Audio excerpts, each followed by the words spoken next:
सत्य के साथ। जुनून भी है और चैलेंज भी है। तो मैं कभी किसी चीज से सेटिस्फाई नहीं होता हूँ। मैं बहुत लो प्रोफाइल रह के काम करता हूँ। क्या आज के दौर में मीडिया दबाव में है? हर दौर में मीडिया दबाव में। कष्ट होता है, तकलीफ होती है। पत्रकार की पत्रकारिता पे ही देश में सवाल खड़े होने लगे। ये तो पहले भी होता रहा है। मेरे बहुत सारे पॉलिटिशियन से दोस्ती थी, इसलिए तो मैं नहीं कहूंगा कि असली पत्रकार हूँ या नहीं हूँ। मेरा पेशा झूठ नहीं बोलना। अगर मैं पत्रकार ना होता तो मैं एक फौजी होता। नमस्कार दोस्तों, ये वो दौर है जब 5 राज्यों का विधानसभा चुनाव है।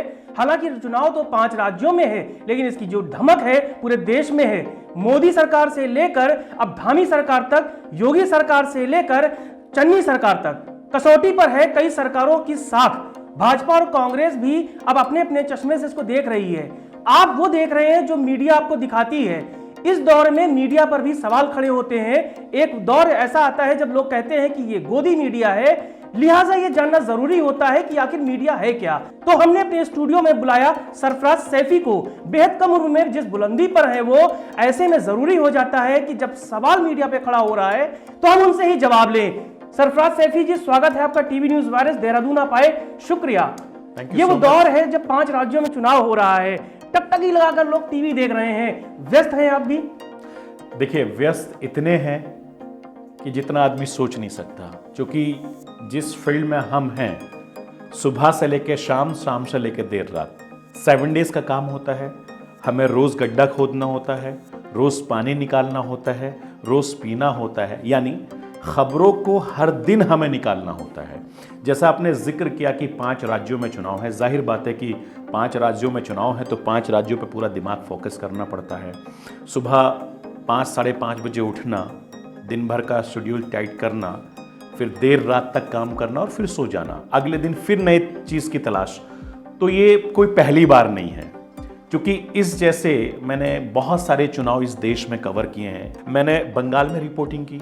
सोचिए कि जिस जमाने में मुंबई में सबसे ज्यादा धरावी में केस होते थे, लोग डरते थे मुंबई के धरावी नाम से। पाप होंगे। मैं धरावी से रिपोर्टिंग करता था, धरावी के बीच में रहकर रिपोर्टिंग करता था और मैं खुद बीमार भी पड़ा, लेकिन मैं उसके बावजूद भी काम करता रहा। तो ये हमारा चैलेंज है। ये जुनून था। ये जुनून भी है और चैलेंज भी है। और एक जिस पेशे से मैं जुड़ा हूं, मेरा पेशा झूठ नहीं बोलने देता। झूठ इन द सेंस कि मुझे ऑन द स्पॉट जाना पड़ेगा, मुझे ऑन द स्पॉट जाकर मुझे कैमरे के पीछे दिखाना पड़ेगा। क्योंकि मेरा वर्क फ्रॉम होम का काम नहीं है, मेरा काम है ग्राउंड पर जाकर लोगों को सच्चाई दिखाने का कि देखिए साहब, ये मैं धरावी में खड़ा हूं, मुंबई का ये धरावी इलाका है जहां पर ये कोविड कोरोना हुआ है। मैं देश की राजधानी दिल्ली में खड़ा हूं, ये दिल्ली के वो इलाके जहां पर है। क्योंकि मैं एक पत्रकार हूं, एक रिपोर्टर हूं, एक मीडिया प्रोफेशनल हूं, और जिसकी परिभाषाएं रोज बदल रही हैं। क्या सरफराज जी, आपको तब कष्ट होता है, तकलीफ होती है जब आपसे जुनूनी पत्रकार की पत्रकारिता पे ही देश में सवाल खड़े होने लगे? जनता भी सवाल खड़े करती है कि आज जो पत्रकार है बायस्ड हो गए हैं किसी न किसी पार्टियों से। क्या यह सच्चाई इसके पीछे है क्या? देखिए तिवारी जी, आप जानते हैं कि जिस पेशे से आप और हम जुड़े हैं, ये हमारे जैसे सैकड़ों हजारों हमारे साथी जुड़े हैं, हर किसी के लिए कभी ना कभी चैलेंज रहा है। कोई जरूरी नहीं है कि इस दौर में चैलेंज है, इससे पहले भी चैलेंज थे। भाई, आपके या मेरे बहुत सारे पॉलिटिशियन से दोस्ती थी। पहले सेल्फी नहीं होती थी तो लोग मिलके चुपचाप आ जाते थे। अभी लोगों में क्रेज हो गया कि साहब मेरी इस नेता से दोस्ती है, इस ब्यूरोक्रेट से दोस्ती है, मैं फोटो खींचूं डालूं। जबकि मैं इन सब चीजों को बहुत अवॉइड करता हूं। अभी भी शुरू में हम लोग करते थे, लेकिन अब हम बहुत करते हैं, क्योंकि हमने रिश्तों को दबाना सीख लिया है, सार्वजनिक तौर से बचना सीख लिया। और अमूमन एक समझदार आदमी यही करता है, वक्त के अकॉर्डिंग चलना पड़ता है। तो मुझे, चूंकि जितनी मेरी उम्र है इस जर्नलिज्म के पेशे में, या जितना, चूंकि मैं तो सेकंड खेप का जर्नलिस्ट हूं। जब टेलीविजन शुरू हुआ 2000 में, मैं 2002 में मैं आऊंगा, मैं इसी सवाल पे आ रहा था। मैंने भी थोड़ा गूगल किया और आपके बारे में जाना। मेरठ से आप आते हैं, इंटर्न थे आप। शौक आपका था मीडिया में, ग्लैमर वर्ल्ड में जाना और मॉडलिंग करना। एक्सीडेंटल जर्नलिस्ट कैसे बन गए आप? और फिर आप इस जर्नलिज्म के इस गैलेक्सी में एक चमकता हुआ तारा बन गए, हुआ कैसे ये पूरा कमाल? देखिए, बड़ा दिलचस्प आपने ऐसा किस्सा छेड़ दिया। जब मैं खुद सोचता हूं तो मुझे बड़ी हैरानी होती थी। मेरा कोई मकसद इस पेशे में आने का नहीं था। बेसिकली आपको मेरी शक्ल सूरत से लगता होगा कि नहीं, बॉलीवुड में होना चाहिए था, मुझे बॉलीवुड में होना चाहिए। तो ये सवाल आप ही नहीं, मुझसे पिछले 16-17 सालों से, जब से मैं इस इंडस्ट्री में आया हूं, उस समय भी लोग बोलते थे मतलब अभी तो मैं थोड़ा सा हैवी हो गया, पहले मैं बड़ा शक्ल सूरत से और ज़्यादा ठीक ठाक था, क्योंकि उम्र हम भी कम दर्शकों थी। को दिखाएंगे वो तस्वीरें। तो मेरे जहन में ये सवाल था कि मैं दो फील्ड से बहुत ज़्यादा अट्रैक्टिव था, एक फिल्म स्टार और दूसरा फौजी। अच्छा, आर्मी। आर्मी। अगर मैं पत्रकार ना होता तो मैं एक सफल फिल्म स्टार होता, मॉडल होता, एक्टर होता और 100% होता इंशाल्लाह।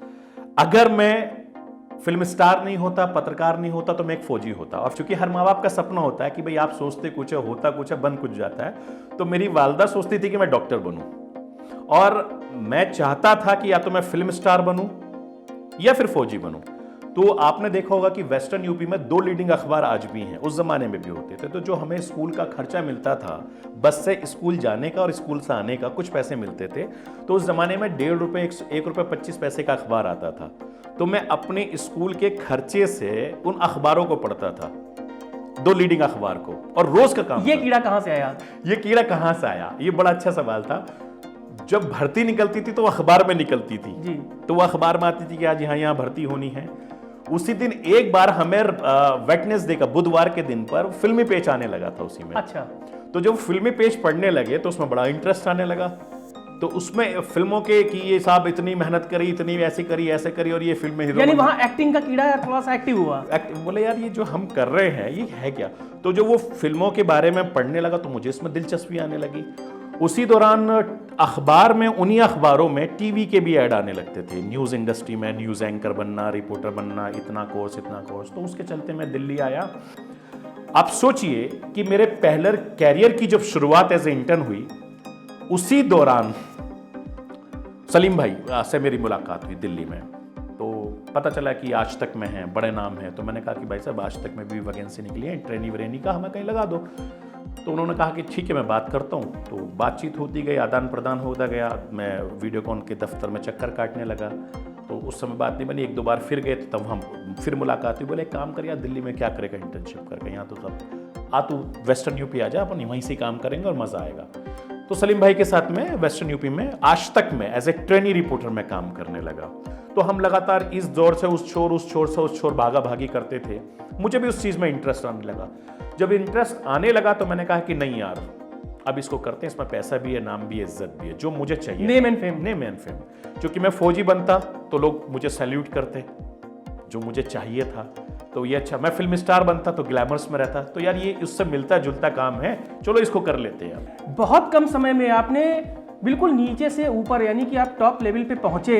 इतने कम समय में जो आपने अपने हुनर को जाहिर किया, दुनिया देख रही है, तमाम चैनलों को आपने खड़ा किया, मगर आप छोड़ छोड़ के आगे बढ़ते गए। तो क्या सिर्फ आपको इंडस्ट्री में चैनल्स को खड़ा करना है या आपको यहीं आके रुकना है? मिशन क्या है आपका? मैं इंटर्न रहा, मैं ट्रेनी रहा, मैं रिपोर्टर रहा, मैं कॉरेस्पॉन्डेंट रहा, मैं ब्यूरो चीफ रहा, मैं क्राइम का एंकर रहा, फिर उसके बाद मैं असिस्टेंट प्रोड्यूसर रहा, सीनियर प्रोड्यूसर रहा, ईपी रहा, एग्जीक्यूटिव एडिटर रहा, वाइस प्रेसिडेंट रहा, सीईओ। अब मैं एडिटर चीफ। अब आप सीईओ, एडिटर इन चीफ। अब क्या, देखिए 2 चीजें होती हैं। मुझे कोई चीज विरासत में नहीं मिली है, नंबर 1 बात। मेरा कोई गॉडफादर इस इंडस्ट्री में नहीं था। अगर कोई गॉडफादर होता तो मुझे ट्रेनी से रिपोर्टर बना देता। क्योंकि मैं मेहनत इतनी करता था कि सामने वाले को मैंने मजबूर किया। आपके सपने भी बड़े थे? मेरे सपने बड़े थे, क्योंकि मैं जुनूनी था। और मैं जो मेहनत मैं अब से 1.5 दशक पहले करता था, उतनी मेहनत मैं आज भी करता हूं। मैं आज भी अपने काम के लिए उतना ही जुनूनी था जितना मैं डे 1 था। लेकिन सरफराज भाई, ऐसे जुनूनी पत्रकार क्या अब हमारी इंडस्ट्री में, नोएडा में, फिल्म सिटी में गिने चुने रह गए हैं? क्योंकि सवाल खड़े होते हैं जब पत्रकारों पर, तो आप जैसे लोग सामने आते हैं, कहते नहीं हम असली पत्रकार हैं जिन्होंने अपने आप को साबित किया है। देखिए आशीष जी, इसलिए तो मैं नहीं कहूंगा कि असली पत्रकार हूं या नहीं हूं, लेकिन हाँ इतना जरूर है कि मैं एक मीडिया प्रोफेशनल अपने आप को मानता हूं। और एक अल्हम्दुलिल्लाह मैं अपने आप को एक सफल मीडिया प्रोफेशनल इसलिए कह रहा हूं क्योंकि इस इंडस्ट्री ने मुझे अपनाया। ऐसा नहीं है कि मुझे एकदम कोई चीजें मिल गई, क्योंकि मैंने बहुत मेहनत की, मैंने बताया। मैं इसी पे आ रहा था। हालांकि सवाल व्यक्तिगत है दर्शकों, लेकिन मैं बहुत ही सम्मान के संग आपसे पूछना चाहूंगा सैफी जी, क्या मुस्लिम होने की वजह से पत्रकारों को खास करके एक तबका ऐसा है देश का जो टारगेट करता है? देखिए, मुस्लिम होने की वजह से नहीं कह सकते हम, लेकिन इतना जरूर है कि लोगों की मेंटेलिटी बहुत अलग है ना। तो वहां पर कोई ना कोई किसी ना किसी वजह से किसी को टारगेट करता है। उसमें मुस्लिम या नॉन मुस्लिम की बात नहीं है, और लोगों की एक कनेक्टिविटी होती है। जो लोग ऐसा करते हैं वो आज हाशिए पर हैं, और होना भी चाहिए, क्योंकि वक्त बदलता जरूर है, समय का जो चक्र है वो घूमता जरूर है। जैसे आपने बहुत सारे टैलेंट हैं, क्योंकि आप इस खुद पेशे से जुड़े हैं, आपने भी अपनी लाइफ में न जाने कितने स्ट्रगल किए होंगे, जहां आपको लगता होगा यार मैं काबिल था, मुझे यहां नहीं रखा गया, लेकिन मेरी जगह दूसरे आदमी को रख लिया गया, क्योंकि वो किसी न किसी की वजह से आया। बट मेरा अपना मानना यह है, मैं हमेशा एक बात बोलता हूं कि बहता पानी और टैलेंट कभी नहीं रुक सकता, कोई रोक ही नहीं सकता। अगर इंसान ये ठान ले कि मुझे ये करना है, नहीं रुकेगा। जैसे मैंने कहा कि एक बार मेरा मन हुआ कि मुझे यार अब नहीं करनी है, मैं पूछूंगा ये सवाल क्योंकि मैं जब आपसे बात कर रहा था तो आपने बताया कि आप रिटायरमेंट लेना चाह रहे हैं, और ये हमारे दर्शकों के लिए बड़ा शॉकिंग होगा कि आपके बड़े फैन हैं, आपके शोज देखते हैं, सरफराज सैफी कुछ बोलते हैं तो उसका कुछ मतलब होता है। और उन दर्शकों को बता दूं कि सरफराज सैफी रिटायरमेंट लेने की सोच रहे हैं, मदीना में जाकर बसना चाहते हैं। हालांकि बड़ा अजीबोगरीब है, ये है क्या? ये सरफराज सैफी अखबार देखते थे सेना में भर्ती होने के लिए, अखबार देख के वो बॉलीवुड में जाने लगे, अखबार देख के वो पत्रकार बन गए, और जब देश आपको देख रहा है, आपकी तरफ चैनलों को बड़ी उम्मीदें हैं आपसे, आप मदीना में बसना चाहते हैं, आखिर ये क्या है? देखिए, ये मेरा रिटायरमेंट प्लान है, अभी नहीं अभी मैं काम करूंगा, और इंशाल्लाह मेरी जब तक कोशिश है, जब तक मुझे आप जैसे लोग और तमाम जो प्यार देते रहेंगे, मैं काम करता रहूँगा। लेकिन हर इंसान सोचता है कि यार रिटायरमेंट कैसे। जैसे मैंने कहा कि जब मैं रिपोर्टिंग और सारी पोस्ट पर मैंने काम किया, चूँकि किसी भी जर्नलिस्ट के लिए, किसी भी मीडिया प्रोफेशनल के लिए, किसी भी एंकर के लिए काम करना और सेटिस्फैक्शन होना बड़ी अलग है। मेरे अंदर एक बहुत अच्छी आदत है, मैं कभी किसी चीज़ से सेटिस्फाई नहीं होता हूँ। अगर ये आपने मुझे कुर्सी दे दी तो मैं इस कुर्सी का तब तक सम्मान करता हूँ जब तक मैं ईमानदारी कर रहा हूँ, नहीं तो मैं मिनट से पहले मैं क्यूट कर जाता हूँ। ये मेरी आदत रही है। तो सरफराज जी, हमारे दर्शक ये जानना चाहेंगे कि जब मीडिया में आपने आप एक यूनिवर्सिटी है, आपने टॉप टू बॉटम सारा फील्ड देख लिया है, तो फिर मदीना जाने की बजाय अगर आप यूनिवर्सिटी हैं तो यूनिवर्सिटी खोलिए। नए जो बच्चे आ रहे हैं मीडिया में, वो परेशान होते हैं कि आखिर इस चमकती हुई दुनिया में सही रास्ता कैसे अपनाएं। नोएडा में स्ट्रगल करते हैं, बहुत से ऐसे केसेस डिप्रेशन में आ जाते हैं। यूनिवर्सिटी खोलिए, यूनिवर्सिटी के वीसी बनिए, आप अपने आप ही यूनिवर्सिटी हैं, तो फिर नए लोगों को आपको मौका देना पड़ेगा। देखिए, जहाँ तक आपने यूनिवर्सिटी की बात की तो बहुत बड़ा आपने ये अल्फाज का इस्तेमाल कर दिया। मैं तो अपने आप को आज भी इंटर्न समझता हूँ, और मैं जो मेरे साथ हैं लोग काम कर रहे हैं इस इंडस्ट्री में, जो लोग मुझे जानते हैं, मैं बहुत लो प्रोफाइल रह के काम करता हूँ। यानी मैं अपने गार्ड के साथ भी खाना खाता हूँ, अपने ड्राइवर के साथ भी खाना खाता हूँ। मेरे ऑफिस में जो इंटर्न अगर होते हैं, मैं उनको सबसे ज़्यादा प्यार करता हूँ, और सबसे ज़्यादा मैं उनको मौके देता हूँ। इसलिए देता हूँ क्योंकि जो चीज़ें मैंने अपने अंदर देखी हैं, मैं बिना पक्षपात के अपने लोगों के साथ काम करता हूँ। और आप सोचिए कि जितने भी चैनल शुरू होते हैं जिनमें मैंने काम किया है, वहाँ 200-250 लोग रखे जाते हैं। मोस्टली लोगों को मैं रिकमेंड भी कर देता हूँ, यार ये बहुत अच्छा लड़का आप लोग। और देखिए, रिकमेंड से ही लोग एक दूसरे से आगे बढ़ते हैं। तो मैंने ऐसे बहुत सारे अपने साथियों को, अपने लोगों को मैं आगे बढ़ने के लिए करता हूं, और मैं किसी न किसी से कहता हूं कि यार अब क्या करना चाहिए, अब क्या करना चाहिए, अब कुछ करो। चूंकि आपको ठहराव नहीं होना है। अगर आप में टैलेंट है, आप किसी चीज को जानते हैं, आपको एक चीज पर नहीं बैठे रहना, आपको एक जगह नहीं। मेरा अपना मानना है कि अगर आप कोई चीज कर रहे हो तो उसके टॉप पे जाओ। अगर आप कपड़े पहन रहे हो जिस ब्रांड के भी, तो आप उसके टॉप पर रहो। अगर आप वॉच पहन रहे हो हाथ में, तो उसकी टॉप ब्रांड पर जाओ, छोटे पे मत जाओ। अब मैं चलते चलते 2-3 सवाल ले लेता हूँ, एक एक लाइन का जवाब लेता हूँ क्योंकि समय हमारे पास कम है। क्या आज के दौर में मीडिया दबाव में है? हर दौर में दबाव में था। कोई आज के दौर में की बात नहीं कर रहा हूं मैं, हर दौर में मीडिया दबाव में था। हर दौर में हर किसी की अपनी एक दोस्ती थी, प्यार था, सजेशन था। पहले ये था कि ओपन नहीं होता था, अभी क्या कि रिश्ते ओपन हो रहे हैं। तो ऐसा नहीं है कि आज के दौर में ही कोई नई बात है, ये तो पहले भी होता रहा है। सरफराज सैफी को लोग बहुत भरोसे से देखते हैं। हमारे चैनल के जरिए इन 5 राज्यों पे सरफराज सैफी का सर्वे क्या कहता है? देखिए, आपने मुझे एक बहुत टफ उसमें नहीं, आप ग्राउंड पे घूम रहे हैं, आज आप उत्तराखंड में हैं, आपके पास जो इनपुट्स आ रहे हैं उसका आउटपुट हमारे दर्शक जानेंगे तो अच्छा रहेगा। देखिए, मैं अभी जो उत्तराखंड के चीफ मिनिस्टर हैं पुष्कर धामी साहब, मैं उनका इंटरव्यू कर आया हूं मैं, और उसी ड्रेस में मैं आपके साथ बैठा हूं। पुष्कर धामी साहब ने दावा किया है कि मुझे 6 महीने का वक्त मिला है, और 6 महीने एक बहुत कम वक्त है। मैंने बहुत काम किया है, और मैंने उनसे सवाल किया कि एनडी तिवारी से लेकर अब तक जितने चीफ मिनिस्टर यहां पर रहे हैं 12-13 जितने भी थे, आपने सबसे ज्यादा ट्रैवलिंग की है। चाहे गढ़वाल की बात करें, कुमाऊं की दौरे बात करें, बहुत किए मैंने। मतलब इतने तो सारे सीएम ने भी मिलकर नहीं किए। तो उन्होंने कहा कि मुझे टाइम बहुत कम मिला है और मुझे टाइम और मिलता तो मैं और काम करता। तो मैंने उनसे कहा कि क्या डबल इंजन की सरकार बन रही है? तो उन्होंने कहा कि जब मैं लोगों के पास जाता हूं तो लोग मुझे प्यार दे रहे हैं, आशीर्वाद दे रहे हैं, और हो सकता है कि वो प्यार और आशीर्वाद वोट में तब्दील हो जाए। तो यानी वो अपने दावे कर रहे हैं। उनसे 2 दिन पहले मैंने हरीश रावत साहब का इंटरव्यू कर रहा था। हरीश रावत साहब से मैंने बात कही तो उन्होंने कहा कि हम सरकार बना रहे हैं। ठीक है, अब जाहिर बात है वोटिंग में थोड़ा टाइम है, लोगों की मेंटेलिटी है, ठंड है, थोड़े दिन में पता होगा कि यहां किसकी सरकार बनेगी। आप मोदी जी को बहुत अच्छे से कवर करते हैं। दर्शकों में बता दूं, मोदी जी की हर रैली में सरफराज सैफी जी मौजूद रहते हैं। कैमरे के नजरिए से देखते हैं, पत्रकारिता के नजरिए से देखते हैं। आखिरी सवाल, 5 राज्यों में मोदी फैक्टर काम करेगा या वहां के इंडिविजुअल जो चीफ मिनिस्टर्स हैं, खासकर योगी जी हो, धामी जी हो? क्योंकि हमने जो देखा है उत्तराखंड में फिर मोदी, तो जो मोदी फैक्टर है वो 5 राज्यों में काम करेगा। उनकी फैन फॉलोइंग बहुत जबरदस्त है, क्योंकि जब वो बात करते हैं मंच से तो लोगों को कनेक्ट करते हैं। उनको लगता है कि यार ये हमारी बात कर रहा है।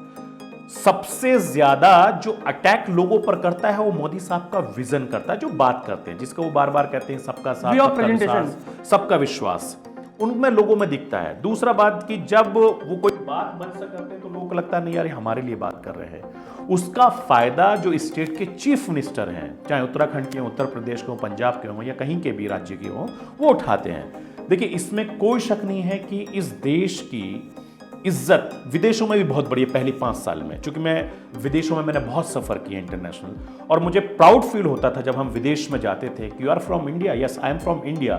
तो एक इज्जत की नजर से वहां लोग देखते हैं कि यार आपका इंडिया इतना ग्रो कर रहा है। दर्शकों, यही है सरफराज सैफी, और इसी तरह से बेबाकी से अपनी बातें कहते हैं, हर मुद्दे पर कहते हैं, तभी तो सुनने वाला सुनता ही है, हम हो या आप हो। आप हमारे स्टूडियो आए, न्यूज़ वायरस को इतना समय दिया, शुक्रिया आपका। मेरठ से निकलकर दिल्ली और फिर हमारे स्टूडियो तक आने वाले सरफराज सैफी के अतीत को आपने सुना और जाना। किस तरह से इंटर्न से कई चैनलों को बनाने वाले सरफराज सैफी आज बेबाकी से अपनी बात कहने के लिए न्यूज़ वायरस के स्टूडियो आए। हमें उम्मीद है कि इसी तरह से आगे भी इनका साथ मिलता रहेगा। बेबाकी से अपनी बात आप तक पहुंचाते रहेंगे, बिना किसी दबाव में, बिना किसी प्रभाव के। नमस्कार।